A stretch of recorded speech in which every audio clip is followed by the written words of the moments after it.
perkenalkan dengan saya Angel Chandrawati Haryanja dengan NIM 0122111011 dengan mata kuliah Role in Health Education and Promotion. Saya akan membahas 3 learning. Yang pertama, learning domain, kedua, affective domain, dan ketiga, psikomotor domain.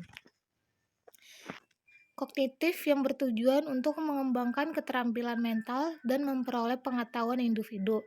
Domain kognitif mencakup 6 kategori yang meliputi pengetahuan, pemahaman, aplikasi, analisis, perpaduan, dan evaluasi.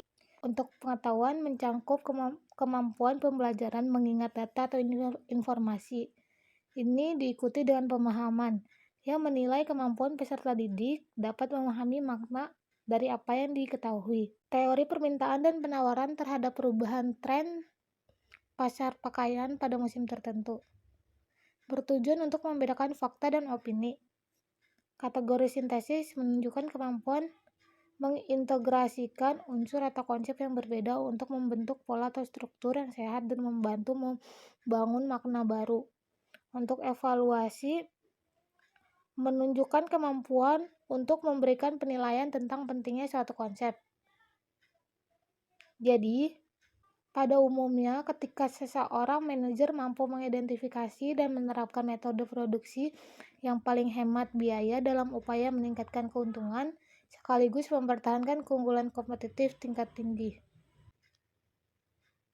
Yang kedua, efektif domain. Ranah efektif meliputi perasaan, emosi, dan sikap individu.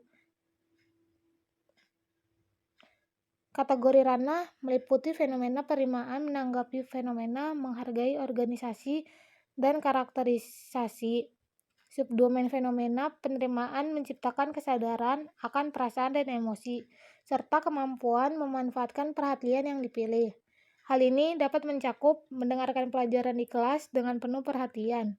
Untuk yang kedua, subdomain berikut adalah merespon fenomena melibatkan partisipasi aktif pelajar di kelas atau selama diskusi kelompok. Kemampuan untuk menilai sesuatu dan mengapresiasikannya. Hal ini mencakup kemampuan seseorang pelajar untuk berbagi pandangan dan gagasannya tentang berbagai permasalahan yang ada di angkatan kelasnya. Dan ketiga, ada ranah psikomotor domain, meliputi pemanfaatan keterampilan motorik dan kemampuan mengkoordinasikannya.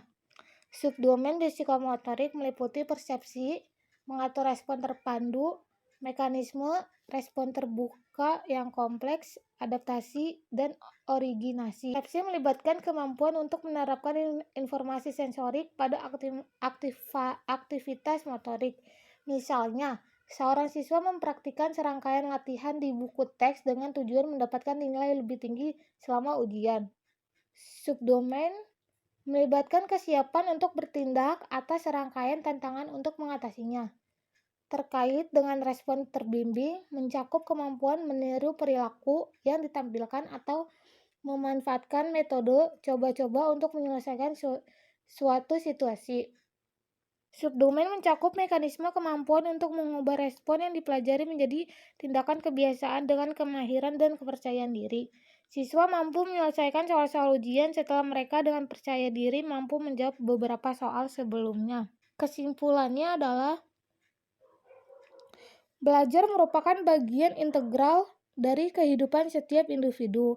Hal ini sangat penting bagi pertumbuhan dan perkembangan, karenanya mengharuskan siswa dan guru untuk berkomitmen terhadap proses tersebut.